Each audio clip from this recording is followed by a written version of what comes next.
అత్యంత దుఃఖ నివృత్తి.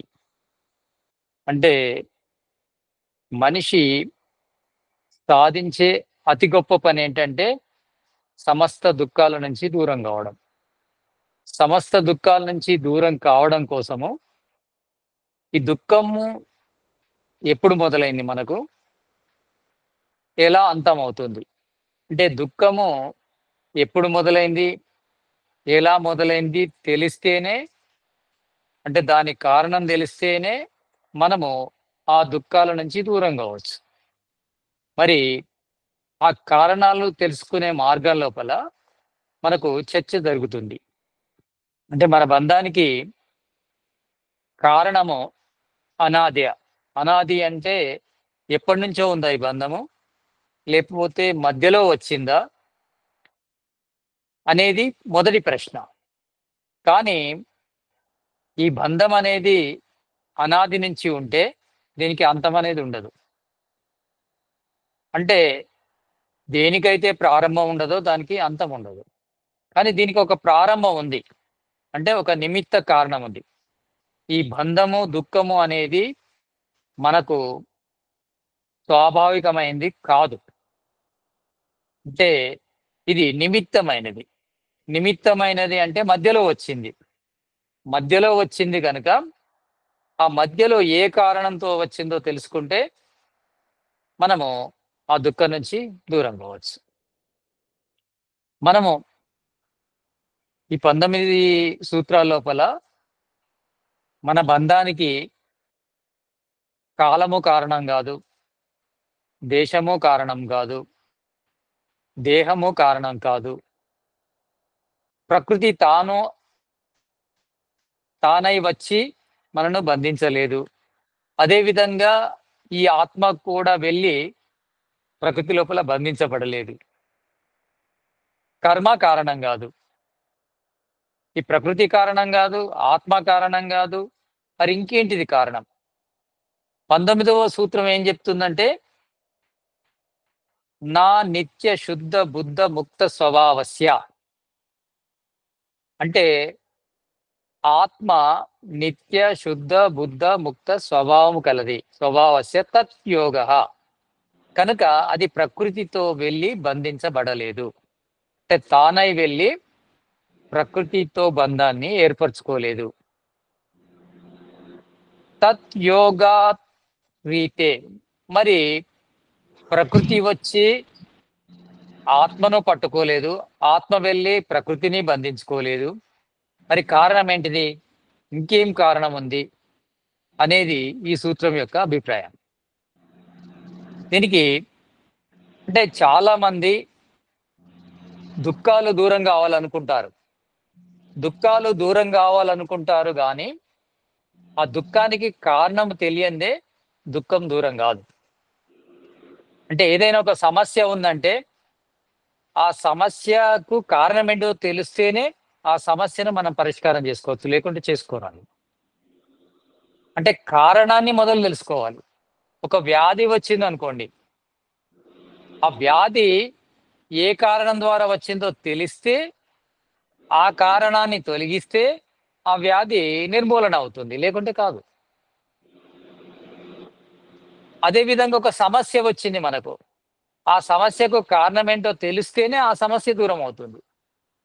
అంటే తాత్కాలికమైన పరిష్కారాల కోసం కూడా వాటి కారణం తెలియాలి.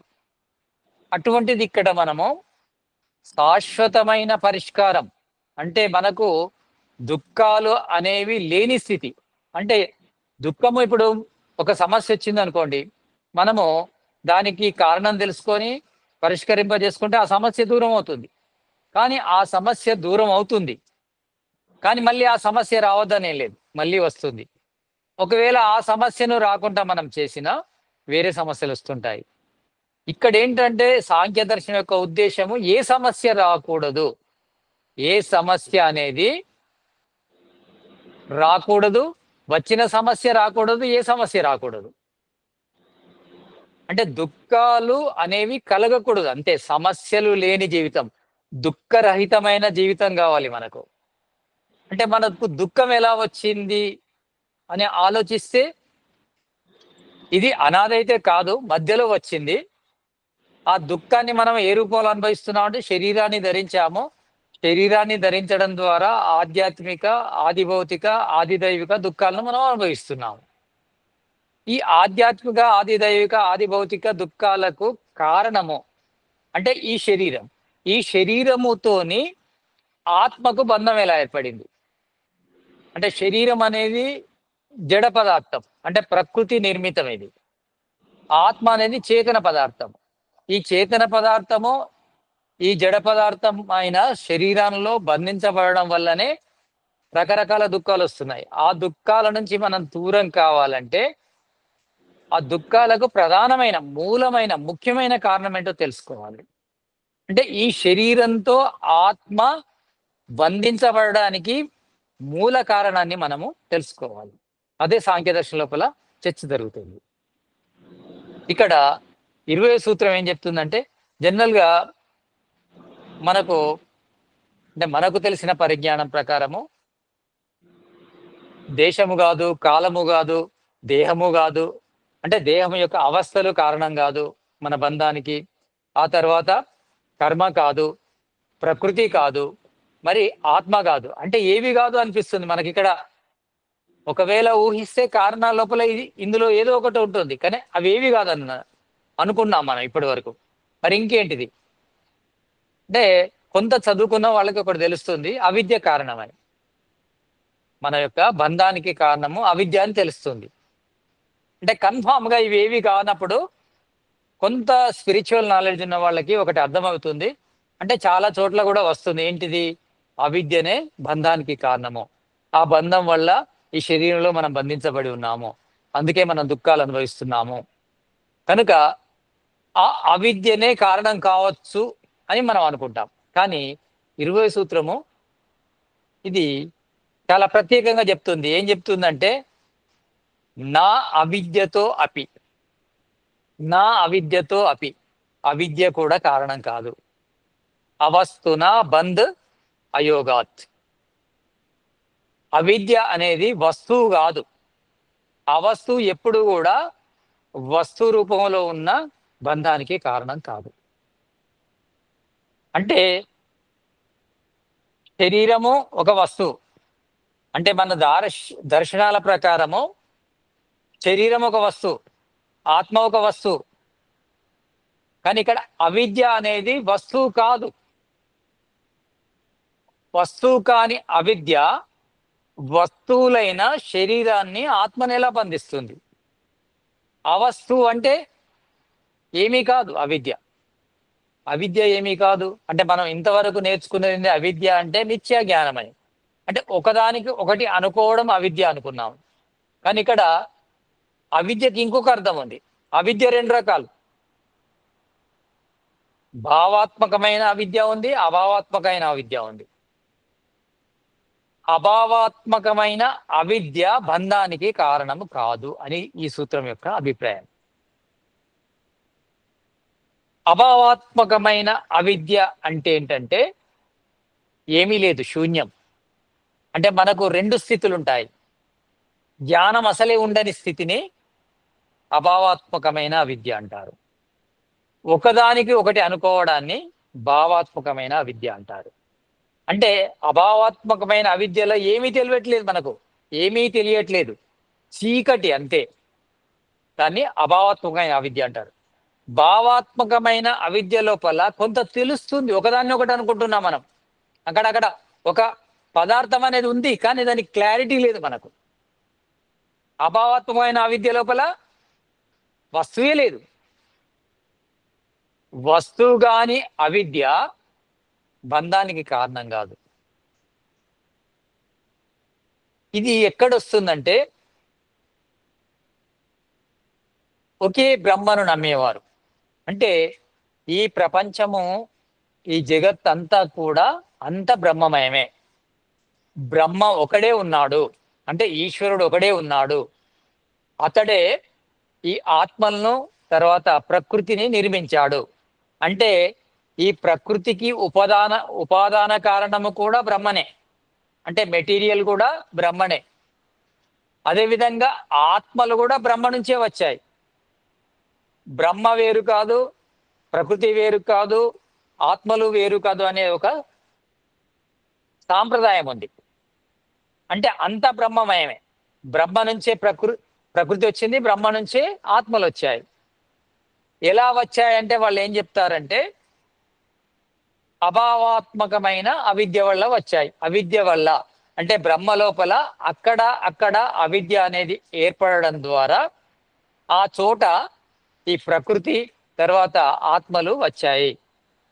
అంటే ప్రకృతి అనేది మిథ్య, జగన్ మిథ్య, జగత్ అనేది ఏమీ లేదు, ఆ బ్రహ్మ నుంచి వచ్చింది అంతే, ఒక స్వప్నాకారం ఇది. ఆత్మలు అవిద్య, బ్రహ్మ లోపల అవిద్య ఏర్పడడం ద్వారా అవి ఆత్మలుగా బంధంలోకి వచ్చాయి. అంటే బంధం ఏర్పడడానికి కారణం ఏంటంటే బ్రహ్మ లోపల కొన్ని ప్రదేశాల లోపల అవిద్య అనేది ఏర్పడడం వల్ల ఎక్కడైతే అవిద్య ఏర్పడిందో అక్కడి నుంచి ఆత్మలు అనేవి పుట్టాయి. అంటే బంధంలోకి బ్రహ్మనే బంధంలోకి వచ్చాడు, దాన్నే మనము జీవాత్మ అంటున్నామని వాళ్ళ అభిప్రాయం. వాళ్ళు ఏం చెప్తారంటే మరి వాళ్ళు ఒకే తత్వాన్ని నమ్ముతారు, ఒకే ఈశ్వర తత్వాన్ని మాత్రమే నమ్ముతారు. ఒకే ఈశ్వర తత్వాన్ని నమ్మేవాళ్ళు మరి అవిద్య వల్ల ఈ ఆత్మలు ఏర్పడ్డాయి, ఈ ప్రకృతి ఏర్పడ్డదని ఎలా అంటారు? అంటే అవిద్య భావాత్మకమైంది అయితే రెండో పదార్థాన్ని నమ్మినట్టు అవుతుంది. అందుకే వాళ్ళు ఏం చెప్తారంటే అభావాత్మకమైన అవిద్య ద్వారా ఈ బ్రహ్మనే కొంత భాగము జీవాత్మలా మారి బంధంలోకి వచ్చాడని.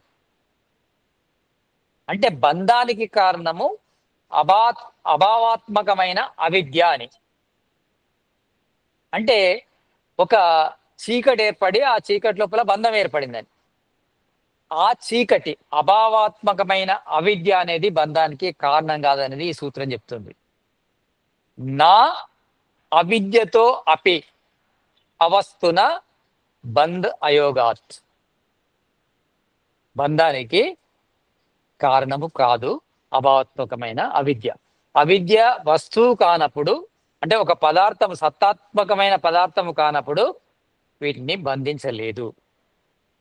మరి ఒకవేళ అలాంటి అవిద్య బంధించలేదు అంటే అక్కడి నుంచి జీవులు ఎట్లా ఏర్పడ్డాయి? జీవులు ఏర్పడలేదు కదా. వాళ్ళ సిద్ధాంతం ప్రకారము, అంటే ఒకే బ్రహ్మను నమ్మే సిద్ధాంతం ప్రకారము అవిద్య అభావాత్మకమైతే అక్కడ అసలు అవిద్యనే ఏర్పడదు, జీవులు బంధంలోకి రానే రావు. ఒకవేళ వాళ్ళు దాన్ని వస్తువు అని నమ్మిందనుకో, అంటే లేదు లేదు అవిద్యను మేము భావాత్మకంగానే నమ్ముతున్నాం అనుకో, ఇంకో పదార్థాన్ని నమ్మినట్టు అవుతుంది, అది ద్వైతం అవుతుంది. ఒక తత్వం కాదు, రెండు తత్వాలు వస్తాయి అక్కడ. అంటే అవిద్య అనే ఒక భావాత్మకమైన పదార్థము ప్లస్ బ్రహ్మ రెండు కలిస్తే ఈ జీవులు ఏర్పడ్డాయి అనేది వస్తుంది. కానీ రెండింటినీ నమ్మరు ఆ సాంప్రదాయము, ఒకదాన్నే నమ్ముతారు. ఒకదాన్ని నమ్మినప్పుడు ఏం చెప్తారంటే అవిద్య అనేది అభావాత్మకమైంది, అంటే ఇంకో పదార్థం ఏం లేదు. ఇంకో పదార్థం లేనప్పుడు దాన్ని అది బంధాన్ని ఏర్పరచదు అనేది సిద్ధాంతం.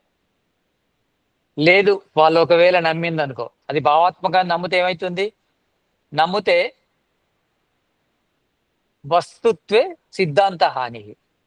అంటే దాన్ని వస్తువులాగా నమ్మితే, అవిద్యను ఒక భావాత్మకమైన వస్తువులా నమ్మితే ఏమవుతుంది? అది సిద్ధాంతానికి హాని అవుతుంది. సిద్ధాంతం లోపల ఒక బ్రహ్మనే నమ్ముతారు కదా. ఒక బ్రహ్మను నమ్మే వాళ్లకు ఇంకొక భావాత్మకమైన అవిద్య అనేది ఈ బంధానికి కారణమైందంటే రెండు పదార్థాలు కలిసి ఈ జగత్తు ఏర్పడింది, జీవులు ఏర్పడ్డాయి అనేది వస్తుంది. కానీ రెండింటిని వాళ్ళు నమ్మరు కనుక వాళ్ళు భావాత్మకమైన అవిద్యను నమ్మితేనేమో వాళ్ళ సిద్ధాంతానికి హాని వస్తుంది, అభావాత్మకమైన అవిద్యను నమ్మితేనేమో బంధం ఏర్పడుతుంది. అంటే ఈ విధంగా ఈ రెండు సిద్ధాంతాలు ఏం చెప్తున్నాయంటే అభావాత్మకమైన అవిద్య బంధాన్ని ఏర్పరచదు. అదేవిధంగా వీళ్ళ సిద్ధాంతం ప్రకారము ఒకవేళ భావాత్మకమైన అవిద్యనే అని దాన్ని అంటే సిద్ధాంతం అనేది అద్వైతం అనేది ఉండదు, ద్వైతం అవుతుంది అప్పుడు అని ఈ రెండు మనకు చెబుతున్నాయి. ఈ రెండు సూత్రాలు. వాళ్ళు ఏమంటారంటే ఇటు ఇది అభావాత్మకమైన వస్తువు, భావాత్మకమైన వస్తువు అని రెండు రకాల వస్తువులు. భావాత్మకమైన వస్తువు కాదు, ఇది అభావాత్మకమైన వస్తువు. అభావాత్మకమైన వస్తువు భావాత్మకమైన వస్తువుతో కలుస్తుంది, ఆ కలిసి బంధం ఏర్పడుతుంది అనేది ఒక కల్పితమైన వస్తువు. అంటే వస్తువు అంటేనే భావాత్మకము, కానీ ఇక్కడ అభావాత్మకమైన వస్తువు అని చెప్తారు. అలా చెబితే అభావాత్మకమైన వస్తువు భావాత్మకమైన వస్తువుతో కలిసి బంధాన్ని ఏర్పరుస్తుంది అని చెబితే అక్కడ ఏమవుతుందంటే విజాతీయ ద్వైత్ ఆపతిచ్చ, అంటే ఒక విజాతీయమైన రెండు తత్వాలు కలిసి ఒక పదార్థం ఏర్పడడం అనేది జరుగుతుంది. అలా జరగడం లేదు. ఇది ఆపతి. ఆపతిచ్చ అంటే ఇది ఒక ప్రమాదం లాంటిది. అంటే ఎప్పుడైనా కానీ సత్తాత్మకమైన వస్తువే సత్వాత్మకమైన వస్తువుతో కలుస్తుంది. అక్కడ వస్తువే లేదు, ఇంకో వస్తువు వచ్చి కలిసింది. లేని వస్తువు ఉన్న వస్తువును కలిసింది అంటే ఇది కూడా ఇది ఏమవుతుందంటే విజాతీయ ద్వైత్ ఆపతిచ్చ. అంటే రెండు పదార్థాలు ఒకే రకమైనవి అయితేనే కలుస్తాయి, అంటే రెండు భావాత్మకమైన కలుస్తాయి. ఒకటి అభావము ఒకటి భావము కలవవు గనుక ఇది అబద్ధం అయిపోతుంది అనేది ఈ సూత్రం చెప్తుంది. వాళ్ళు అప్పుడు ఏం చెప్తారంటే ఇది అవస్తువు అని మేము అనట్లేదు, ఇది అవస్తువు కాదు వస్తువు కాదు, ఇవి రెండిటికి మధ్య ఉన్న ఒక పదార్థము. అంటే వాళ్ళ సిద్ధాంతాన్ని వాళ్ళు గెలిపించడం కోసము వాళ్ళు ఏం చెప్తారంటే మనం ఏం చెప్పాము, వస్తువు అయితే బంధాన్ని అవస్తువు అయితే బంధాన్ని ఏర్పరచదు, అంటే అభావాత్మకమైన అవిద్య బంధాన్ని ఏర్పరచదు. అంటే ఇది అభావాత్మకం కాదు భావాత్మకము కాదు, ఈ రెండు కలిసిన ఒక విచిత్రమైన పదార్థం అని చెప్తారు. వాళ్ళు ఏం చెప్తారంటే విరుద్ధ ఉభయచ్ఛేత్. విరుద్ధ ఉభయచ్ఛేత్ అంటే ఇటు భావము కాదు ఇటు అభావము కాదు, ఈ రెండు కలిసిన ఒక విచిత్రమైన పదార్థము అవిద్య అని చెప్తారు. భావాత్మకము కాదు అభావాత్మకము కాదు, రెండు కలిసి ఉన్న భావము కానీ అభావము కానీ ఒక విచిత్రమైన పదార్థము అవిద్య. ఆ అవిద్య బ్రహ్మను ఆవరించడం వల్ల ఈ ప్రకృతి జీవులు ఏర్పడ్డాయని చెప్తారు. అంటే ఒక వ్యక్తి తాను ఒక అబద్ధము చెబితే దానికి ఎన్నో అబద్ధాలు చెప్పవలసి వస్తుంది. అబద్ధాలు అనేకం, సత్యం ఒకటే ఉంటుంది. సత్యం ఒకటే ఉంటుంది, స్ట్రైట్ గా ఉంటుంది, మృదు మార్గంలో ఉంటుంది. కానీ అబద్ధాలు అనేకము గనుక ఒక అబద్ధం ఆడితే దాని వెనుక అనేక అబద్ధాలు వస్తూనే ఉంటాయి. ఎందుకంటే అది సత్యం కాదు కనుక ఎన్ని అబద్ధాలను తీసుకొచ్చి మనము నిరూపించదలిచినా అది నిరూపణ కాదు, ఎందుకంటే అది అబద్ధం కనుక. అంటే వాళ్ళు ఏంది ఈ విచిత్రమైన పదార్థాన్ని ఒకటి అంటే మీరు అంటే ఇక్కడ మన శాస్త్రాల లోపల ఏముంటుందంటే సిద్ధాంతి పూర్వపక్షి అని ఋషులు ఒక గ్రంథాన్ని రాసేటప్పుడు ఆ గ్రంథాన్ని భవిష్యత్తు లోపల మనుషులు చదువుకున్నప్పుడు ఇలాంటి సందేహాలు ఉత్పత్తి అవుతాయో అలాంటి సందేహాలను వాళ్లకు వాళ్ళే ఒక పూర్వపక్షిలాగా ఒక పాత్రను కల్పించి ప్రశ్నలు వేసుకుంటుంటారు.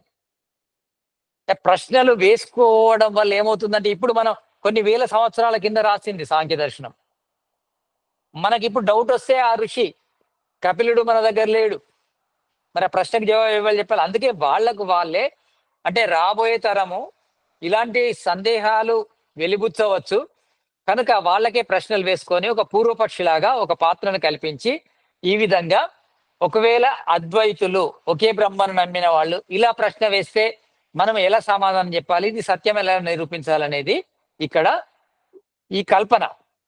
ఇక్కడ నా అవిద్యతో అపి అనేదేమో సిద్ధాంతి సూత్రం. అంటే అవిద్య అంటే అభావాత్మకమైన అవిద్య అనేది బంధానికి కారణం కాదు అని సిద్ధాంతి చెప్పాడు. సిద్ధాంతి చెప్పినప్పుడు అతను ఏమన్నాడంటే ఒకవేళ అది భావాత్మకమైన అవిద్య అంటే ఇంకో పదార్థం వస్తుంది, వాళ్ళు నమ్మేది ఒకే పదార్థాన్ని. రెండో పదార్థాన్ని నమ్మరు కనుక దానికి ఏం చెప్పారంటే ఇది వస్తువు కాదు, అవస్తువు కాదు, ఒక విచిత్రమైన పదార్థం అవిద్య అనేది. అంటే భావాత్మకం కాదు, అభావాత్మకం కాదు అని మళ్ళీ వాళ్ళు వాళ్ళను సమర్థించుకోవడం కోసము అలా చెప్పడం జరుగుతుంది. చెప్పినప్పుడు అప్పుడు సిద్ధాంతం ఏం చెప్తాడంటే నా తాదృక్ పదార్థ అప్రతీతే. తాద్రిక్ అంటే మీరు తత్ అంటే అలాంటి పదార్థం ఒకటి విచిత్రమైన పదార్థం గురించి చెప్పారు కదా. అంటే ఇది భావము కాదు, అభావం కాదు అని చెప్పారు కదా. నా అట్లా ఉండదు. తాద్రిక్ పదార్థ అప్రతీతే. ఎక్కడ కూడా ఇటు భావము గాని అభావము గాని భావము అభావంతో కూడిన పదార్థము గాని ఏ శాస్త్రంలో మనకు కానరాదు. అలాంటి పదార్థం గురించి చెప్పబడలేదు. చెబితే భావము లేకపోతే అభావం గురించి చెప్పారు. కానీ భావము అభావము కానీ భావము అభావంతో కూడిన ఉభయ స్వరూపాలు కానీ కల పదార్థం కానీ లేదు ఇక్కడ అని సిద్ధాంతి చెప్తాడు. అంటే నా తాదృక్ పదార్థ అప్రతీతే. అట్లాంటి పదార్థం అనేది మనకు ఏ శాస్త్రంలో కూడా కానరాదు. అంటే భావాత్మకమో అభావాత్మకం కావాలి. అది ఉండేనా ఉండాలి, లేకనైనా ఉండాలి. కానీ ఉండి లేని పదార్థం ఉండదు అనేది సిద్ధాంతి చెప్తున్నాడు. సిద్ధాంతి చెప్తే ఇక అతను ఏమంటున్నాడంటే అంటే పూర్వపక్షి అంటే ఒకే బ్రహ్మతత్వాన్ని నమ్మే వ్యక్తి ఏమంటున్నాడంటే నా వయం షడ్ పదార్థాది వాదినో వైశేషికాదివత్. అంటే మేము కేవలము వైశేషిక దర్శనంలో చెప్పిన 6 పదార్థాలను నమ్మే వాళ్ళం కాదు. అంటే అతను ఏం చెప్తున్నాడంటే ఇప్పుడు ఈ దర్శనాల లోపల వైశేషిక దర్శనము పదార్థాలు 6 అని చెప్తుంది. ఇక మనం చదివే సాంఖ్య దర్శనము పదార్థాలు 25 అని చెప్తుంది. తర్వాత న్యాయ దర్శనము అది 16 పదార్థాలని చెప్తుంది. ఇక్కడ ఈ పూర్వపక్షి ఏమంటున్నాడంటే సిద్ధాంతాన్ని వ్యతిరేకించే వ్యక్తి ఏమంటున్నాడంటే మీలాగా నేను వైశేషిక దర్శనము లోపల 6 పదార్థాలు నమ్మే వ్యక్తిని కాదు, సాంఖ్య దర్శనంలోని 25 పదార్థాలు నమ్మే వ్యక్తిని కాదు, న్యాయ దర్శనంలోని 16 పదార్థాలను నమ్మే వ్యక్తిని కాదు. నేను క్రియేటివిటీ ఉంది నా లోపల.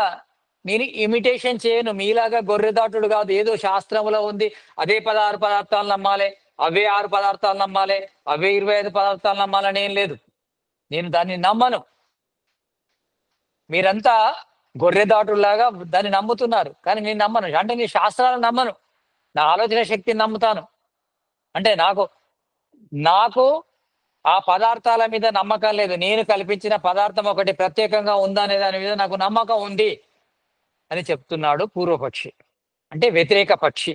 అంటే ఈ శాస్త్రానికి సత్యానికి వ్యతిరేకమైన వ్యక్తి ఏం చెప్తున్నాడు అంటే మీలాగా దర్శనాల్లో ఉన్న జ్ఞానాన్ని నేను నమ్మను, శాస్త్రాల్లో ఉన్న జ్ఞానాన్ని నమ్మను. నేను స్వయంగా ఆలోచిస్తున్నాను. ఇది పదార్థము కాని ఒక విచిత్రమైన పదార్థము ఉంది, దాన్నే నేను నమ్ముతున్నానని చెబుతున్నాను. చెబితే అప్పుడు ఇక ఋషి ఏం చెప్తాడంటే అనియతత్వే అపి. అంటే నువ్వు ఈ 6 పదార్థాలను 16 పదార్థాలను 25 పదార్థాలను నమ్మకపోయినా పర్వాలేదు. నా యుక్తికస్య సంగ్రహ అన్యత. నువ్వేదైనా నమ్మితే దాన్ని యుక్తిపూర్వకంగా నిరూపించాలి. పదార్థము కానీ ఒక విచిత్రమైన పదార్థము ఉంది అని నువ్వు నిరూపించగలగాలి. ఊరికే ఏదో ఒక పేరు పెట్టి ఇది ఉంది, ఒక విచిత్రమైన పదార్థం ఉందంటే ఏదైనా ఒక పదార్థం గురించి మనం చెప్పాలంటే శబ్ద ప్రమాణమైన ఉండాలి. అంటే ఇది శాస్త్రాల్లోనైనా ఉండాలి, అంటే శృతుల లోపలైనా ఉండాలి, దర్శనాల లోపలైనా ఉండాలి, లేదా అది యుక్తిపూర్వకంగానన్నా నిరూపించగలగాలి. అది ఎలా ఉందో నిరూపించగలగాలి, లేదా ప్రత్యక్షంగా చూపించగలగాలి. నువ్వు ప్రత్యక్షంగా చూపించట్లేదు, శాస్త్రాలను నమ్మట్లేదు, యుక్తిపూర్వకంగానైనా నిరూపించు. నిరూపిస్తే నువ్వు చెప్పిన పదార్థం ఉందని నేను నమ్ముతాను. అని ఋషి చెప్తాడు. అంటే వస్తువు సత్తాత్మకమైన ఉంటుంది, లేకపోతే అసత్తాత్మకమైన ఉంటుంది. అంటే భావము అభావం ఉంటుంది. కానీ భావము అభావం కానీ వస్తువు లేదు ఎక్కడ శాస్త్రాల లోపల. అంటే మనకు శాస్త్రాల లోపల అలాంటి వస్తువు లేదు, మరి ప్రత్యక్షంగా కూడా అట్లాంటి వస్తువును చూడలేదు. కనీసం మరి యుక్తిపూర్వకంగా నిరూపిస్తావంటే యుక్తిపూర్వకంగా కూడా నువ్వు నిరూపించట్లేదు. అంటే అన్ని వస్తువులను మనం యుక్తిపూర్వకంగా నిరూపించలేము కదా. కానీ ఏ వస్తువును కూడా 100/100 చెప్పలేం మనం. కానీ కొంతవరకు చెప్పగలం. అంటే కొంత ఉపమానం ఇవ్వగలం, ఉదాహరణ చెప్పగలము. అంటే పలానా వస్తువులా ఉందని చెప్పగలము. దానికి కొన్ని లక్షణాలు చెప్పొచ్చు. 100% ప్రతి వస్తువు గురించి మనం చెప్పలేకపోయినా కొంత అయినా చెప్పగలము. ఇక్కడ ఈ పూర్వపక్షి కొంత కూడా చెప్పట్లేదు. అంతే, నేను నమ్ముతున్నాను, నేను శాస్త్రాన్ని నమ్మవలసిన అవసరం లేదు, నా ఊహ ప్రకారము ఒక విచిత్రమైన వస్తువు అనేది ఉంది, ఒక పదార్థం అనేది ఉంది అని చెప్తాడు. చెప్తే అప్పుడు అంటే ఇతను ఏం చెప్తున్నాడంటే సిద్ధాంతి, ఒకవేళ నువ్వు అనీత అనీయతత్వే అపి, ఒకవేళ నువ్వు ఒక కొత్త పదార్థాన్ని నమ్మినప్పటికీ అయుక్తికస్య సంగ్రహ అన్యత, ఒకవేళ నువ్వు ఏదైనా పదార్థాన్ని కొత్త పదార్థాన్ని తీసుకుంటే దాన్ని యుక్తిపూర్వకంగా నిరూపించాలి. ఒకవేళ నువ్వు నిరూపించలేకపోతే బాల్ ఉన్మత్ ఆది సమత్వం, బాల్ బాలకునిలాగా, ఉన్మత్ అంటే పిచ్చివాడిలాగా, ఆది అంటే మత్తు పదార్థం సేవించిన వాడిలాగా.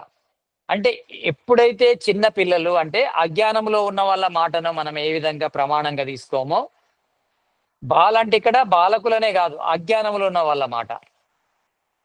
తర్వాత ఉన్మత్ అంటే మానసిక స్థితి సరిగా లేని వాళ్ళ మాటను, తర్వాత మత్తు పదార్థాలు సేవించి మత్తులో ఉన్న వాళ్ళ మాటను మనము ఏ విధంగా స్వీకరించామో, నీవు కూడా నువ్వు చెప్పే పదార్థాన్ని యుక్తిపూర్వకంగా నిరూపించలేకపోతే దాన్ని నమ్మడము సరికాదు. అంటే వాళ్ళ మాటను ఏ విధంగా నమ్మమో నీ మాటను కూడా ఆ విధంగానే నమ్మము.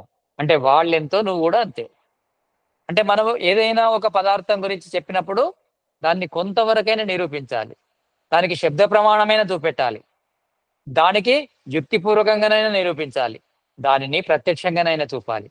ప్రత్యక్షంగా దాన్ని చూపలేవు, శబ్ద ప్రమాణములు చూపు.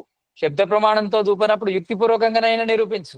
ఏది లేనప్పుడు నీ మాట అనేది అజ్ఞానుల మాట అవుతుంది, పిచ్చి వాళ్ళ మాట అవుతుంది, మత్తు పదార్థాలు సేవించిన వాళ్ళ మాట అవుతుందని సిద్ధాంతి కొట్టేశాడు అంతే. అంటే ఇక్కడికి ఈ ఒకే పదార్థము ఈ జగత్తులో ఉన్నది అనేది అబద్ధమని తేలిపోయింది. అంటే ఈ జగత్తు 3 పదార్థాలతో నిర్మించబడింది. జగత్తు లోపల ఈశ్వరతత్వం ఉంది, జీవతత్వం ఉంది, ప్రకృతి తత్వం ఉంది. ఇవి 3 ఉంటేనే ఈ ప్రకృతి, ఈ ఆత్మ, పరమాత్మ ఉంటేనే ఈ జగత్తు అనేది నడుస్తుంది. ఈ మూడిటి కలయికతో నడుస్తుంది. కేవలం ఒకే తత్వం నుంచే ఈ జీవుడు, ప్రకృతి రాలేదు. అలా వస్తే మనము అది అబద్ధం కనుక దాన్ని నిరూపణ చేయడం కష్టం అవుతుంది. కనుక ఈశ్వరుడు ఉన్నాడు, జీవుడు ఉన్నాడు, ప్రకృతి పరమాణులు ఉన్నాయి అనేది దీనివల్ల కొంత నిరూపణ అవుతుంది. తర్వాత అంటే సరే, అనాది అభావాత్మకమైన అనాది అనేది మన బంధానికి కారణము కాదు అనేది అయితే తేలింది. అంటే మనం దేని గురించి ఆలోచిస్తున్నాము? ఈ సాంఖ్య దర్శనం లోపల అత్యంత దుఃఖ నివృత్తికి కారణమైన కారణం గురించి వెతుకుతున్నాము. ఆ కారణం లోపల అభావాత్మకమైన అనాది మాత్రము మన బంధానికి కారణము కాదనేది తేలిపోయింది. ఇక ఇంకా ఏది బంధానికి కారణం అవుతుంది? మరి బయటి విషయాలు బంధానికి కారణమా? బయటి విషయాలంటే బయటి వస్తువులు. బయట ఎన్నో రకాల వస్తువులు ఉన్నాయి. అంటే సాధారణంగా మనం ఏమనుకుంటున్నాము, మన ఆకర్షణ వస్తువుల మీదనే ఉంటుంది కదా. అంటే కనిపించే వస్తువుల మీదనో, అంటే వాహనాలు కావచ్చు, ఆహార పదార్థాలు కావచ్చు, లేకపోతే ఇంకేమైనా ఐశ్వర్య పదార్థాలు కావచ్చు, ఇంకేమైనా మనకు నచ్చిన కంటికి నచ్చిన పదార్థాలు కావచ్చు. అంటే అవి బంధానికి కారణమా? ఆ వస్తువులు బంధానికి కారణమా? అనేది ఇక్కడ ప్రశ్న. శంకర్ గారు అడగండి. అన్మ్యూట్ చేసి అడగండి. శంకర్ గారు హ్యాండ్ రేజ్ చేశారు మీరు. ఆటోమేటిక్‌గా రేజ్ అయిందా? లేకుంటే మీరు రేజ్ చేశారా?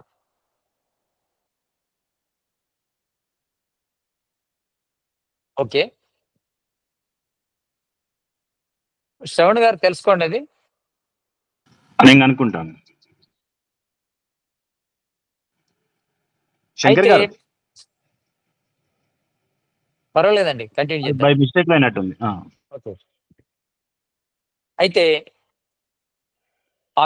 అభావాత్మకమైన అవిద్య మాత్రము బంధానికి కారణం కాదు.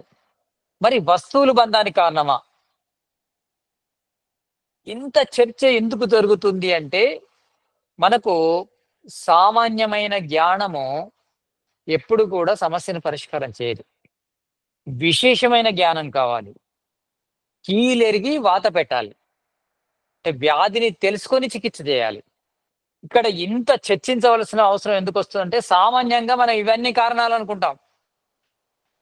అసలైన మూల కారణం ఇప్పుడు మనం వెతికేది ఏంటంటే మూల కారణాన్ని వెతుకుతున్నాం.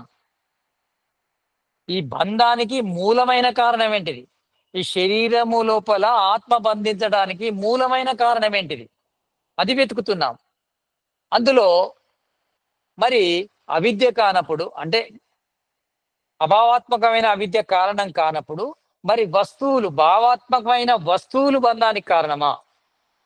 అంటే బయట కనిపించే వస్తువులు బంధానికి కారణమా అనేది సిద్ధాంతి ఏం చెప్తున్నాడంటే, ఆ వస్తువులు కూడా బంధానికి కారణం కాదు. బయటి వస్తువులు కూడా బంధానికి కారణం కాదని చెప్తున్నాడు ఈ సూత్రం లోపల.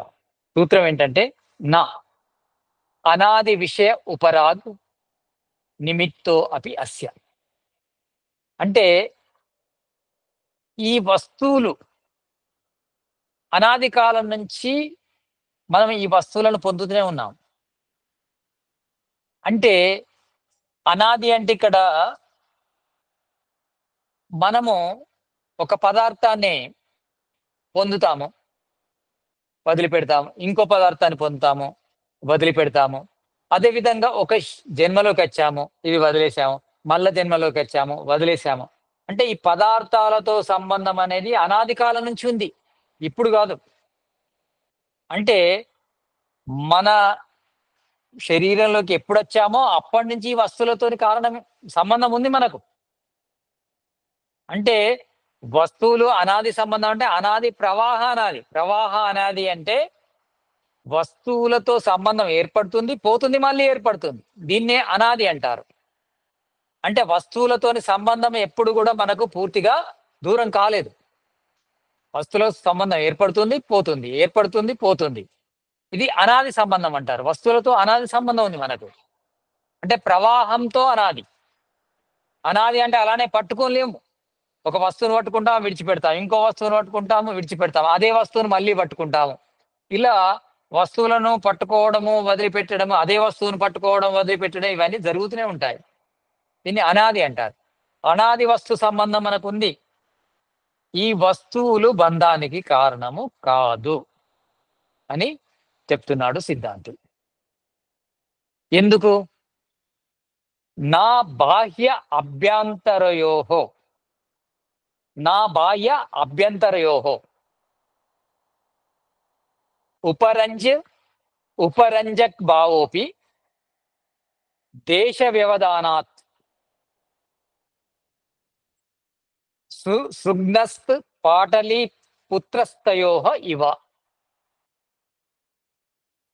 ఇది ఈ సూత్రం ఏంటంటే, నా బాహ్య అభ్యంతరయోహో అంటే వస్తువులు బయట ఉన్నాయి, ఆత్మ శరీరం లోపలుంది. వస్తువులు శరీరానికి బయట ఉన్నాయి. నా బాహ్య అభ్యంతరయోహో ఉపరంజి ఉపరంజక్ భావోపి.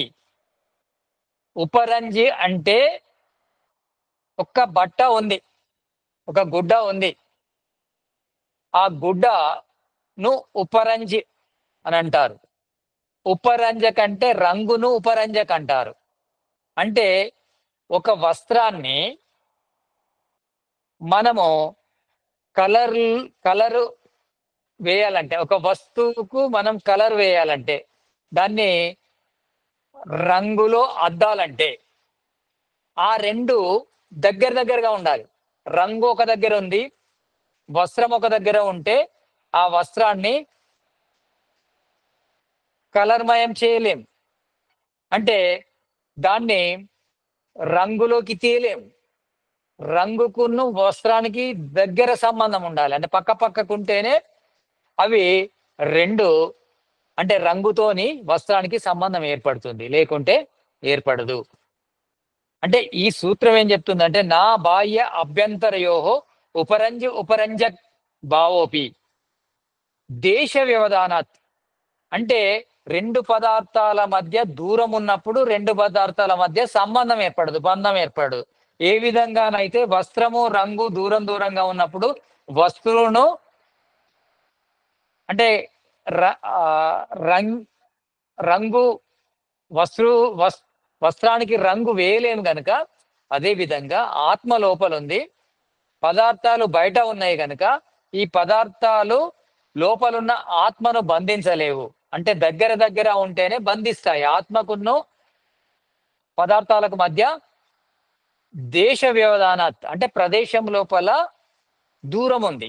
అంటే అదొక స్థలంలో ఉంది, వస్తువులు ఒక స్థలంలో ఉన్నాయి, ఆత్మ ఒక స్థలంలో ఉంది కనుక ఈ వస్తువులకు ఈ ఆత్మకు సంబంధము ఏర్పడదు. అంటే బయటి వస్తువులు ఆత్మబంధానికి కారణము కావు. ఏ విధంగానైతే వస్త్రము రంగు దూరం దూరంగా ఉన్నప్పుడు వస్తువును రంగుమయం చేయలేమో, అలా ఇది కూడా సాధ్యము కాదు. అంటే బంధానికి బయటి వస్తువులు కారణము కాదు అని ఈ సూత్రం చెప్తుంది. ఏ విధంగానంటే సృగ్నస్త్ పాటలీపుత్ర స్తయోహో ఇవ. ఇక్కడ సృగ్నస్త్ అనేది అంటే అప్పట్లో ఒక పట్టణం పేరు. ఇది రెండు రకాలుగా, సృగ్నస్త్ అనే పట్టణము ఆగ్రానే అన్నారని ఒక భావం ఉంది. ఇంకొకటి పంజాబ్ లో కూడా సృగ్న అనే ఒక ఊరు ఉండేదట. ఆ ఊరు పాటలీపుత్ర అంటే పాట్నా, ఇప్పుడు బీహార్ క్యాపిటల్. బీహార్ క్యాపిటల్ కి ఆగ్రాకు చాలా దూరం ఉంటది. ఇక పంజాబ్ అంటే ఇంకా చాలా దూరం ఉంటుంది. బీహార్ అనేదేమో తూర్పు దిక్కున ఉంటుంది, పంజాబ్ అనేది పశ్చిమ దిక్కున ఉంటుంది. అంటే ఈ పశ్చిమము లోపల, భారతానికి పశ్చిమము లోపల ఉన్న పట్టణానికి, భారత్కు తూర్పులో ఉన్న పట్టణానికి మధ్య సంబంధము ఎలా ఏర్పడదో, అంటే ఉదాహరణకి పాట్నా లోపల రంగు ఉంది, తర్వాత పంజాబ్ లోపల వస్త్రం ఉంది అనుకోండి, అప్పుడు వస్త్రాన్ని మనం కలర్ చేయలేం. కనుక ఆ విధంగా ఆత్మ బయటి వస్తువులకు దూరంగా ఉంది కనుక ఆత్మ బయటి వస్తువుల ద్వారా బంధానికి గురి కాలేదు. అంటే వస్తువులు, బయటి వస్తువులు కూడా ఆత్మ బంధానికి కారణము కాదు అనేది ఈ సూత్రం చెప్తుంది. అయితే ఇక్కడ ఇంకొక కొత్త సాంప్రదాయం ఉంది. అంటే ఇప్పట్లో ఉందో లేదో కానీ అప్పట్లో ఉండేది క్షణికవాదం అని. క్షణికవాదము అంటే ఏంటంటే ప్రతి వస్తువు కూడా పుడుతుంది, అలాంటి వస్తువును తయారు చేసి మరణిస్తుంది, నశిస్తుంది. అంటే ఒక క్షణం పుడుతుంది, ఒక క్షణము లోపల ఇంకో కొత్త వస్తువును తయారు చేస్తుంది, అది మళ్ళీ నశిస్తుంది. దీన్నే క్షణికవాదం అంటారు.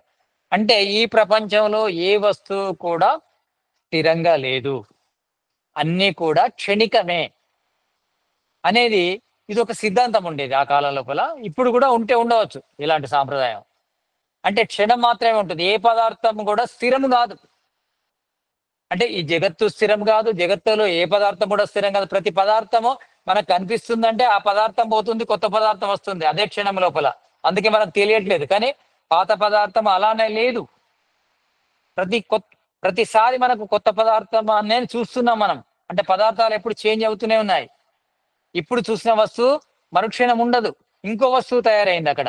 అనేది వాళ్ళ ఉద్దేశం. అంటే దీన్ని క్షణికవాదం అంటారు. ఆ క్షణికవాదము లోపల ఏంటంటే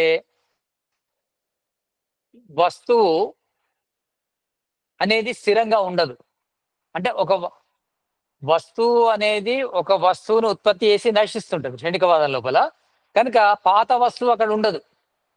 అక్కడ ఉన్నది కొత్త వస్తువు అవుతుంది. ఆ కొత్త వస్తువు కూడా ఒక క్షణం లోపల మళ్ళీ పోతుంది, ఇంకొక కొత్త వస్తువు వస్తుంది.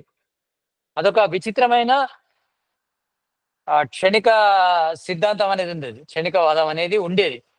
ఆ క్షణికవాది ఇక్కడ ఈ సాంఖ్య దర్శనం లోపల పండితునితోని చర్చ చేస్తున్నాడు. అది ముందు సూత్రాల్లో వస్తుంది. ఏంటంటే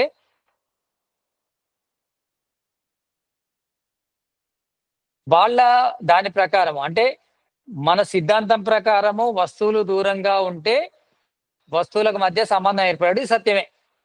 అంటే వస్తువులు దూరంగా ఉన్నప్పుడు రెండు కలిస్తేనే వాటి మధ్య సంబంధం ఏర్పడుతుంది. అంటే సంబంధమే బంధానికి కారణం అవుతుంది. సంబంధం లేకుండా బంధం కాదు. అంటే దగ్గరికి రాని బంధం ఏర్పడదు. కానీ ఈ అది సిద్ధాంతం ప్రకారము కరెక్టే. కానీ క్షణికవాదం ప్రకారము ఎట్లా అంటే, క్షణికవాదం లోపల ఒక వస్తువు, ఉదాహరణకి రంగు ఉందనుకోండి, ఆ రంగు వస్త్రం ఉందనుకోండి, మొదటి రంగు ఉండదు, కొత్త రంగు వస్తుంది. వస్త్రము పాత వస్త్రం ఉండదు, మళ్ళీ కొత్త వస్త్రం వస్తుంది. ఒకదానికొకటి సంబంధం ఉండదు. అంటే క్షణకాలమే ఉంటాయి, నశిస్తాయి. ఇక్కడ వాళ్ళ పద్ధతి ప్రకారము ఒకవేళ ఈ వస్త్రము రంగును ఒక దగ్గరికి తెచ్చిన బంధానికి కారణం కాదు. ఎట్లా అంటే ద్వయోహో ఏకదేశ లబ్ధోపరాగాత్ నా వ్యవస్థ. వాళ్ళు ఏం చెప్తారంటే, ఈ క్షణికవాదులు ఆత్మను వ్యాపకమని నమ్ముతారు.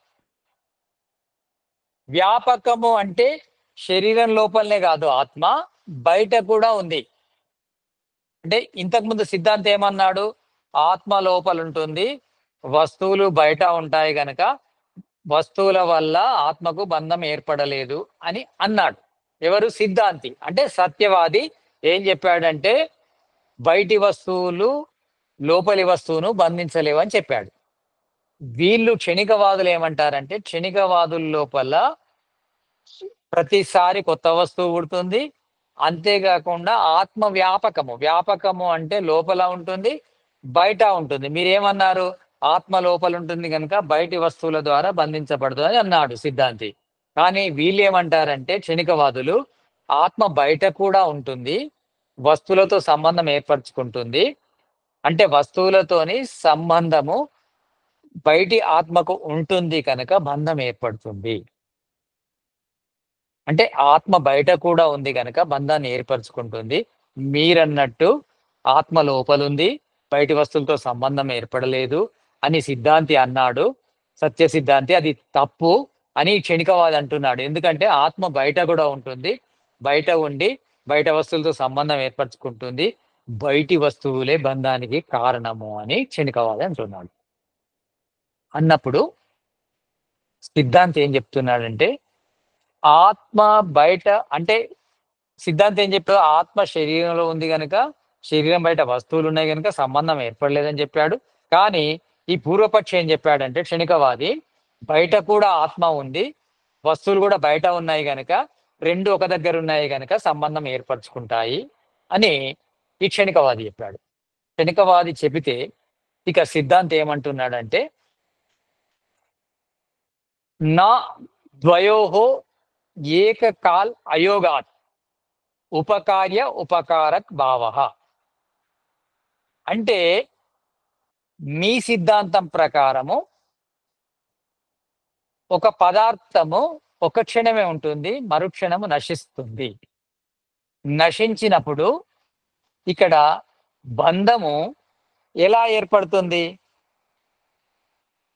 ఇప్పుడు ఒక ఆత్మ ఉంది, వాళ్ళ దృష్టి లోపల ఆత్మ కూడా నశిస్తుంది, కొత్తది పుడుతుంది. పదార్థం కూడా నశిస్తుంది, కొత్తది పుడుతుంది. ఇక్కడ ఒక ఒక ఆత్మ అంటే బయటనే ఉంది ఆత్మ అని చెప్పాడు. బయటి పదార్థంతో కలిసింది. కలిసినాక బంధం ఏర్పడుతుంది అనుకోండి. ఆ బంధం ఎంతసేపు ఒక క్షణమే ఉంటుంది. అంటే వాళ్ళ దృష్టి లోపల ఆత్మ క్షణికమే, ఈ పదార్థాలు క్షణికమే, బంధం కూడా క్షణికమే. అంటే మూడు క్షణికమే. మూడు క్షణికమైనప్పుడు బంధం ఏర్పరచుకునేది ఏది? అంటే ఏదైతే బంధాన్ని ఏర్పరచుకుందో ఆత్మ లేదు మరుక్షణం లోపల. మరి బంధం ఎలా ఏర్పడింది? మీరు బంధము బయటి వస్తువుల ద్వారా ఆత్మకి ఏర్పడుతుంది అంటున్నారు కదా. ఆ బంధం ఏర్పడాలంటే ఆత్మ లేదు, పాత ఆత్మ లేదు, పాత పదార్థము లేదు, పాత బంధము లేదు. అంటే బంధం కూడా క్షణం లోపలనే అయిపోతుంది. వాళ్ళ దృష్టి లోపల బంధం కూడా క్షణంలోనే అయిపోతుంది. అంటే క్షణం లోపలనే బంధం అయిపోతుంది, క్షణం లోపలనే ముక్తి అయిపోతుంది క్షణికవాదుల లోపల. మరి అటువంటప్పుడు బయటి వస్తువుతోని సంబంధం ఎట్లా ఏర్పరచుకుంటుంది? ఒకటి క్షణం ఉండే వస్తువు సంబంధం ఏర్పరచుకొని అలానే ఉండలేదు కదా. సంబంధం ఏర్పరచుకున్న ఆత్మ లేదు, వస్తువు లేదు, ఆ బంధము లేదు. లేనప్పుడు బయటి వస్తువు బంధానికి కారణమని మీరు ఎలా చెప్పగలరు అనేది సిద్ధాంతి అడుగుతున్నాడు. సిద్ధాంతి అంటే ఇక్కడ ఇంకొకటి వస్తుంది. వాళ్ళు చెప్పిన దాని ప్రకారము బయట పదార్థము బయటనే ఉంది, ఆత్మ కూడా బయటనే ఉంది అన్నప్పుడు ముక్తాత్మలన్నీ కూడా బయటనే ఉన్నాయి. అంటే ముక్తి పొందిన ఆత్మలు శరీరంలో ఉంటాయి కదా. ఒక బంధాత్మ మాత్రమే శరీరంలో ఉంటుంది. ఈ బంధం నుంచి విముక్తి పొందిన ముక్తి పొందిన ఆత్మలు ఎక్కడ ఉంటాయి? బయటనే ఉంటాయి. బయట ఎక్కడ ఉంటాయి? ఈ జగత్తు లోపలనే ఉంటాయి. ఈ జగత్తు లోపల వస్తువుల మధ్యనే ఉన్నాయి. మరి అంటే మీరు చెప్పిన దాని ప్రకారము బయట ఆత్మ ఉంటే బంధాన్ని ఏర్పరచుకుంటది అన్నారు కదా. మరి ఈ ముక్తాత్మలు కూడా బయటనే ఉన్నాయి. మరి ముక్తాత్మలు కూడా వస్తువుల ద్వారా బంధాన్ని ఏర్పరచుకొని మళ్ళీ బంధంలోకి రావాలి. మోక్షంలో ఎలా ఉంటున్నాయి? అంతేకాకుండా ఈశ్వరుడు కూడా, దేవుడు కూడా ఈ వస్తువుల మధ్యనే ఉన్నాడు. మరి దేవునికి కూడా బంధం కలిగేదే. మీరు అనుకున్న ప్రకారము వస్తువులు బయటనే ఉన్నాయి, ఆత్మ బయటనే ఉన్నది, బంధాన్ని ఏర్పరుస్తుందని మీరంటే ముక్తాత్మలు కూడా బయటనే ఉన్నాయి, ఈశ్వరుడు కూడా బయటనే ఉన్నాడు, వస్తువుల మధ్యనే ఉన్నారు కనుక వాటికి కూడా బంధం ఏర్పడాలి కదా. మరి వాటికి ఏర్పడట్లేదు కదా. ముక్తాత్మలన్నీ మరి బంధంలోకి రావు కదా, వస్తువుల ద్వారా రావట్లేదు. ముక్తాత్మలానే ఉన్నాయి. ఒకవేళ మీరు చెప్పినట్టు బయట ఉన్న ఆత్మకు బయటి వస్తువులు బంధానికి కారణమైతే ముక్తాత్మలు కూడా బంధంలోకి రావాలి, పరమేశ్వరుడు కూడా బంధంలోకి రావాలి. అలా అలా వస్తే ఏమవుతుంది? వ్యవస్థ అనేది ఉండదు. ఏం చెప్తారంటే ద్వయోహో ఏకదశ లబ్ధోపరాగాత్ నా వ్యవస్థ. వ్యవస్థ అనేది ఉండదు. వ్యవస్థ అంటే ఏంటంటే ఇక్కడ సాధన చేసి ముక్తి పొందవలసిన అవసరం లేదు. అదే విధంగా మనం తప్పు చేసి బంధంలోకి రావాల్సిన అవసరం లేదు. వ్యవస్థ అంటే మనం ఇప్పుడు ఇంత ఈ శాస్త్రం గురించి మాట్లాడుకునేది ఎందుకు? బంధం నుంచి ముక్తి పొందడం కోసం. ఈ బంధం నుంచి ముక్తి పొందవలసిన అవసరం ఎలా ఏర్పడుతుంది? ఎట్లా బయట పదార్థాలు ఉన్నాయి కనుక ఆ బయటి పదార్థాలు బంధాన్ని ఏర్పరుస్తాయి కనుక ఈ ముక్తాత్మలు కూడా బంధాల్లోకి వస్తాయి కనుక సాధన చేసే లాభం. అంటే సాధన చేసిన వాళ్ళు ముక్తి పొందాలి, సాధన చేయని వాళ్ళు బంధంలో ఉండాలి. కానీ మీరు చెప్పిన దాని ప్రకారము సాధన చేసిన వాళ్ళు చేయని వాళ్ళు అందరూ బంధంలోనే ఉంటారు. పరమేశ్వరుడు బంధంలోకి వస్తాడు. మీ సిద్ధాంతము తప్పు. అంటే మీరు చెప్పిన సూత్రం అనేది తప్పు అని సిద్ధాంతి అంటున్నాడు. అంటే పూర్వపక్షి ఏమన్నాడు? ఆత్మ బయట కూడా ఉంటది, వస్తువులు కూడా బయట ఉన్నాయి కనుక బంధాన్ని ఏర్పరుస్తున్నాయి, వస్తువులు బంధాన్ని ఏర్పరచడానికి కారణం అన్నప్పుడు సిద్ధాంతం ఏమన్నాడంటే బయట ఆత్మ ఈ ఆత్మనే కాదు, ముక్తాత్మలన్నీ కూడా బయటనే ఉన్నాయి, ఈశ్వరుడు కూడా బయటనే వస్తువుల మధ్యలో ఉన్నాడు. మరి వాటికి బంధం ఏర్పడాలి. అలా బంధం ఏర్పడితే వ్యవస్థ అనేది ఉండదు, అవ్యవస్థ అవుతుంది. అంటే ముక్తుడైన ఈశ్వరుడు కూడా బంధంలోకి వస్తాడు, సాధన చేసి ముక్తి పొందిన జీవులు కూడా బంధంలోకి వస్తారు కనుక అది కరెక్ట్ కాదు. ఏంటిది కరెక్ట్ మరి అని పూర్వపక్షిని అడిగినప్పుడు సిద్ధాంతి అడుగుతున్నాడు. అలా అయితే వ్యవస్థ అనేది ఉండదు. ముక్తి పొందిన వాళ్ళు కూడా బంధంలోకి వస్తారు, ఈశ్వరుడు కూడా బంధంలోకి వస్తాడు. మీరు చెప్పిన సిద్ధాంతం తప్పు. అంటే బయట ఆత్మ ఉంది, ఆత్మ బయటి వస్తువులతో సంబంధం ఏర్పరచుకుంటుంది, బంధం ఏర్పడుతుంది అనేది తప్పు అని చెప్పినప్పుడు ఆ పూర్వపక్షి ఏం చెప్తున్నాడంటే, అదృష్టవశాత్ చేత్, తనను తాను సమర్థించుకోవడం కోసము ఈ క్షణికవాది ఏం చెప్తున్నాడంటే, బయట ఉన్న ముక్తాత్మలకు అదృష్టం అనేది లేదు. అదృష్టము అంటే ఏంటంటే కర్మాశయము. కర్మాశయాన్ని అదృష్టము, భాగ్యము అని కూడా అంటారు. అంటే మన కర్మలు యొక్క ఫలము ఎక్కడైతే నిల్వ చేయబడిందో ఆ కర్మనుల యొక్క నిల్వ చేయు ప్రదేశాన్ని కర్మాశయం అంటారు. అంటే కర్మాశయము లేదు గనక, అంటే ఇతడు ఏం చెప్తున్నా అంటే తెలివిగా క్షణికవాది, ఆ ముక్తాత్మలకు కర్మాశయము లేదు గనక అవి బయటి వస్తువులతోని సంబంధాన్ని ఏర్పరచుకోవు. అదే విధంగా జీవుడికి కూడా ఆత్మకు, పరమాత్మకు కూడా కర్మాశయం లేదు గనక అవి బంధాన్ని ఏర్పరచుకోవు. ఏదైతే కర్మాశయము కలిగి ఉన్న ఆత్మ ఉందో అది మాత్రమే బంధాన్ని ఏర్పరచుకుంటుంది అని చెప్తున్నాడు. అంటే చాలా తెలివిగా చెప్పాడు సమాధానం.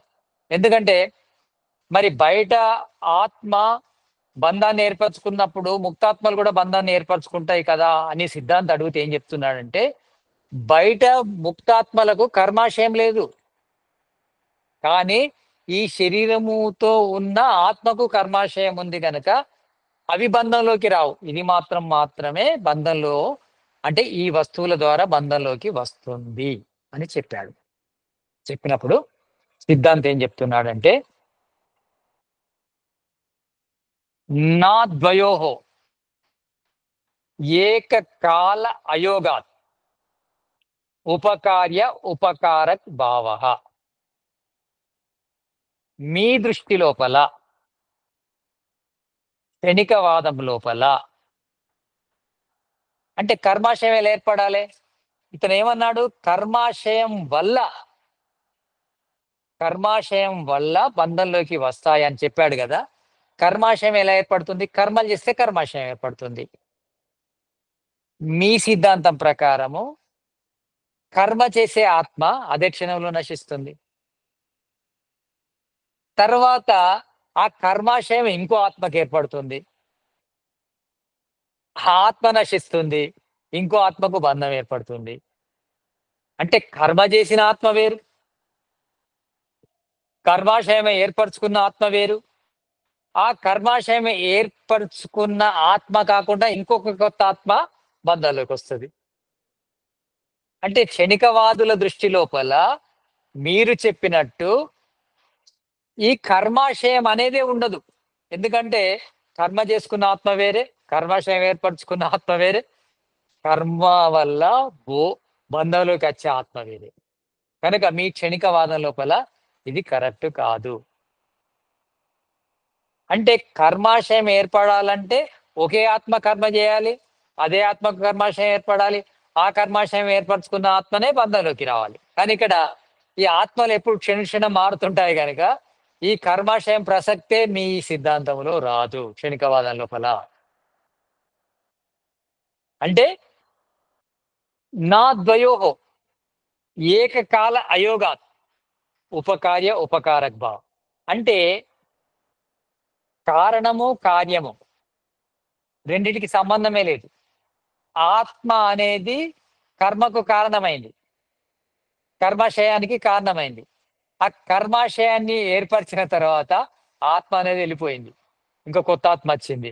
అంటే ఏదైతే కర్మ చేసిన ఆత్మ అక్కడ లేదు, కర్మాశయాన్ని ఏర్పరచుకున్న ఆత్మ వేరు, మళ్ళా కర్మాశయాన్ని ఏర్పరచుకున్న ఆత్మ వేరు, ఇక్కడ బంధాన్ని ఏర్పరచుకునే ఆత్మ వేరే మళ్ళా. కనుక మీ సిద్ధాంతం ప్రకారము కర్మాశయము అనేది ఉన్న ఆత్మలు వస్తువుల ద్వారా బంధించడం అనేది మీ సిద్ధాంతం ప్రకారము రాంగ్, తప్పు అని చెప్తాడు సిద్ధాంతి. అప్పుడు ఏం చెప్తున్నాడంటే, ఎవరు? పూర్వపక్షి. పుత్ర కర్మవత్ ఇది చేత్. పుత్ర కర్మవత్ అంటే మనం ఏం చేస్తామంటే వైదిక సిద్ధాంతం ప్రకారము గర్భధాన సంస్కారం నుంచి మొదలుకొని శిశువు ఎదిగే వరకు కొన్ని సంస్కారాలు చేస్తుంటాము. గర్భధాన సంస్కారము, పూసవన సంస్కారము, సీమంతోనయనము, ఇలా ప్రతిదీ చేస్తుంటాం మనం. ఇలా చేయడం వల్ల మనం ఏం భావిస్తాము? ఆ పుట్టబోయే బిడ్డ సంస్కరింపబడుతుందని. అంటే లోపల గర్భంలో ఉన్నప్పుడే మన సంస్కారాలు ప్రారంభిస్తాం మనం. గర్భంలో ఉండగానే కొన్ని సంస్కారాలు అయిపోతాయి. ఆ సంస్కారాలు ఎందుకు చేస్తున్నాము? బిడ్డ ఎదిగిన తర్వాత మంచి సంస్కారవంతుడు కావాలని సంస్కారాలు చేస్తాము. ఈ పూర్వపక్షి ఏం చెప్తున్నాడంటే, మీరు అంటే వైదిక సిద్ధాంతం ప్రకారము ఏం చేస్తారు? సంస్కారాలు చేస్తారు. పూసవనము, సీమంతోనయనము, జాతకర్మ, ఇవన్నీ చేస్తారు కదా. మరి అక్కడ కడుపులో ఉన్న శిశువు వేరు, బయటికి పసిపాపలా ఉన్న ఈ శరీరం వేరు. పసిపాప నుంచి కిషోరావస్థకు వచ్చే శిశువు వేరు. ఆ కిషోరావస్థ నుంచి యువకుడయ్యే శరీరం వేరు. యువకుడు నుంచి మధ్య వయస్కుడయ్యే శరీరం వేరు. అంటే శరీరము మారుతుంది. అంటే మీ పద్ధతి ప్రకారం కూడా మా క్షణికవాదమే కరెక్ట్. ఎందుకంటే శరీరం ఎప్పుడు ఒకే రకంగా లేదు. ఫస్ట్ పిండంలా ఉంది, మొదలు జైగోట్ ఏర్పడింది, సంయుక్త బీజం. సంయుక్త బీజం నుంచి పిండం ఏర్పడింది. ఆ పిండం అంచెలంచెలుగా అభివృద్ధి చెంది శిశువుగా మారింది. శిశువుగా మారినప్పుడు ఏమైంది? ప్రసవం జరిగింది. ప్రసవం జరిగిన తర్వాత ఆ శిశువును పెంచితే బాలుడయ్యాడు. ఆ బాలుడు వెళ్ళి కిషోరుడయ్యాడు. కిషోరావస్థలోకి వచ్చాడు. కిషోరావస్థ నుంచి యువావస్థలోకి వచ్చాడు.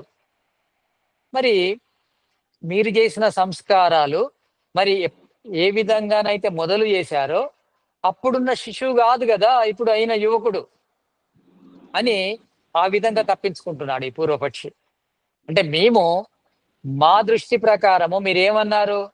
ఆత్మ, కర్మ చేసే ఆత్మ వేరు, కర్మాశయం ఏర్పరచుకునే ఆత్మ వేరు, ఆ తర్వాత బంధంలోకి ఆత్మ వేరు అన్నారు కదా. మీరు చేసే పని ఏంటిది?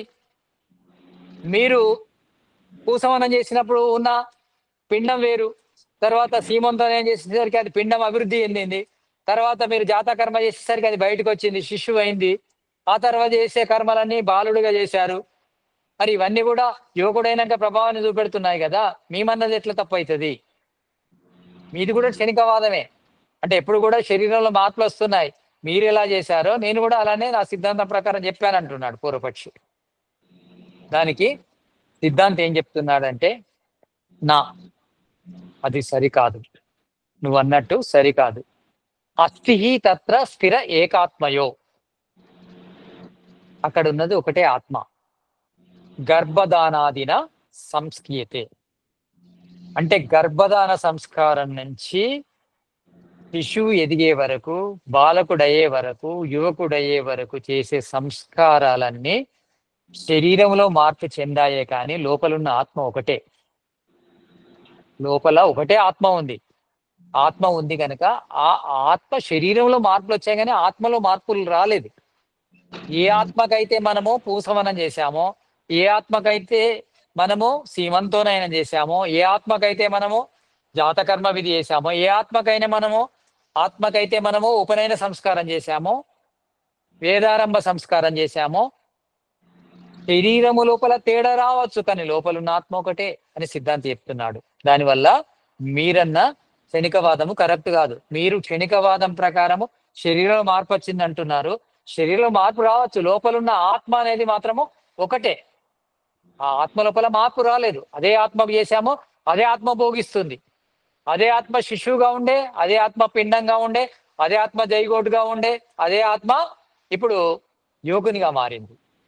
కనుక ఆత్మ ఒకటే గనుక చేసిన సంస్కారాలు ఒకే ఆత్మకు ఉన్నాయి గనుక మీ దాని ప్రకారము క్షణికవాదము ప్రకారము శరీరంలో మార్పు వచ్చిందే గాని ఆత్మలో మార్పు రాలేదు.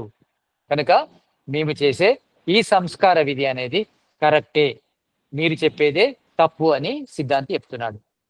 అప్పుడు ఈ పూర్వపక్షం ఏమంటున్నాడంటే, స్థిరకార్య అసిద్ధేహే క్షణికత్వం. మీరంటున్నారు కానీ ప్రతి పదార్థము క్షణికమే, ఈవెన్ ఆత్మ కూడా క్షణికమే. పూర్వపక్షం ఏం చెప్తున్నాడంటే మీరు శరీరము లోపల మార్పు వచ్చింది అంటున్నారు కానీ శరీరము కొత్తగా మారింది అంటున్నారే కానీ ఆత్మ కూడా లోపల ఉన్న ఆత్మ ఒకటే కాదు. అంటే జైగోట్లో ఉండే ఆత్మ వేరే, సంయుక్త బీజంలో ఉండే ఆత్మ వేరే, శిశువులో ఉండే పిండంలో ఉండే ఆత్మ వేరే, శిశువులో ఉండే ఆత్మ వేరే, బాలకుడిగా ఉన్న ఆత్మ వేరే, కిషోరావస్థకు వచ్చిన ఆత్మ వేరే, యువకునిగా వచ్చిన ఆత్మ వేరే. ఆత్మ ఎప్పుడు కూడా క్షణము నశిస్తుంది, కొత్త ఆత్మ ఉత్పత్తి అవుతుంది. ప్రపంచంలో ఏ పదార్థము కూడా నశించకుండా లేదు, ప్రతిదీ నశిస్తుంది. ఆత్మ కూడా నశిస్తుంది. స్థిర కార్య అసిద్ధేహే, స్థిర కార్యం అంటూ లేనే లేదు. స్థిర కార్యము అసిద్ధి అంతే. ప్రపంచంలో ఏది కూడా స్థిరం కాదు, క్షణికత్వం, అన్ని క్షణికమే.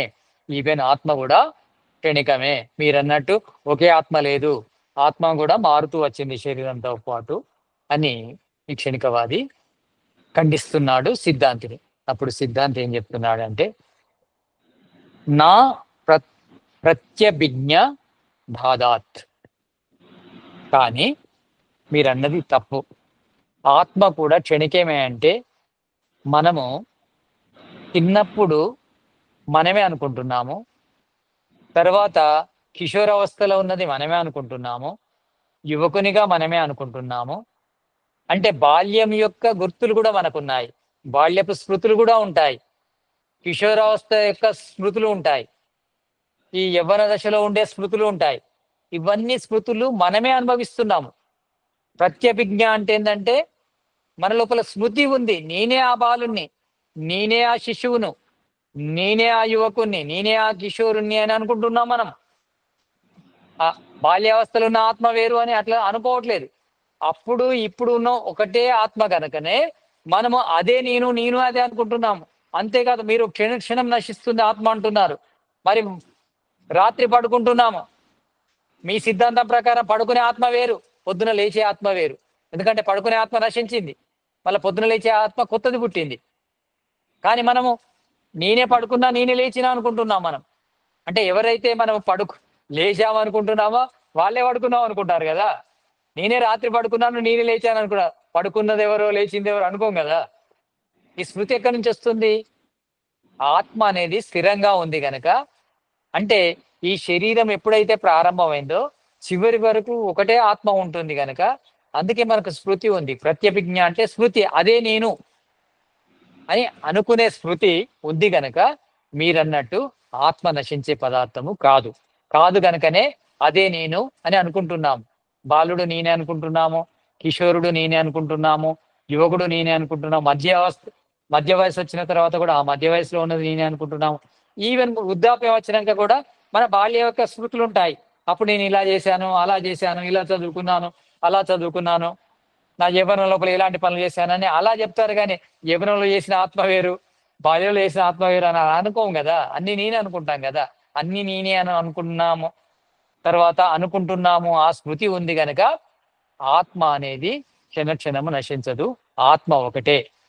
ఈ స్మృతే ఆత్మ ఒకటే అని నిరూపిస్తుందని చెప్పడం జరిగింది. ఇక్కడికి 35 సూత్రాలు అయిపోయాయి మనకు ఈ సాంఖ్య దర్శనం లోపల. అంటే ఇవన్నీ ఎందుకు వచ్చాయంటే మధ్య లోపల క్షణికవాదము, ఈ అద్వైతము ఎందుకు తీసుకొచ్చారంటే ఈ క్షణికవాదము అనేది కూడా ఒక కాలం లోపల ప్రబలంగా ఉండేది. మనుషులందరూ చదువుకోకుండా, ఏమి చేయకుండా, ఈ కర్మ లేదు, ఈ బంధం లేదు, ఈ మోక్షం లేదు, అన్ని క్షణమే. అంటే బంధము క్షణమే, మోక్షము క్షణమే అయినప్పుడు ఈ మోక్షం గురించి ఎందుకు ఆలోచించాలి? ఇప్పుడు మనం పడే కష్టము ఈ క్షణం లోపల అయిపోతుంది, ఇంకో కొత్త కష్టం వస్తుంది, అది అయిపోతుంది. ఒకవేళ మోక్షం పొందినా కానీ మోక్షం కూడా ఒకటే క్షణం ఉంటుంది. అంటే వాళ్ళ దృష్టి లోపల బంధం ఒక క్షణమే, మోక్షం ఒక క్షణమే. కానీ సత్య సిద్ధాంతం ప్రకారం మోక్షము పరాంతకాలం ఉంటుంది. అంటే 100 బ్రహ్మ సంవత్సరాల వరకు మనం ఆనందాన్ని అనుభవించవచ్చు. వాళ్ళ ప్రకారము ఒకటే క్షణం ఆనందాన్ని అనుభవించవచ్చు. మోక్షం ఒకటే క్షణం, బంధం కూడా ఒకటే, దుఃఖం కూడా ఒకటే క్షణం అంటారు వాళ్ళు. కనుక ఈ క్షణికవాదము కరెక్ట్ కాదు అనేది ఈ వైదిక సిద్ధాంతం చెప్తుంది. క్షణికవాదం కానీ బ్రహ్మ ఒకటే అనే సిద్ధాంతం కానీ కరెక్ట్ కాదు. బ్రహ్మతో పాటు జీవాత్మలు ఉన్నాయి. ఎందుకంటే బ్రహ్మ కర్మఫల ప్రదాత, జీవాత్మలు కర్తృత్వము భోక్తృత్వం ఉన్న జీవాత్మలు వేరు. తర్వాత ఈ భోగ్య పదార్థంగా ఉన్న ఈ ఉపాదాన కారణమైన ప్రకృతి వేరు అనేది మనకు ఈ సూత్రాల ద్వారా కొంత అవగాహనలోకి వస్తుంది. ఇంకా మీకేమైనా సందేహాలుంటే, సమస్యలుంటే, ప్రశ్నలుంటే అడగండి.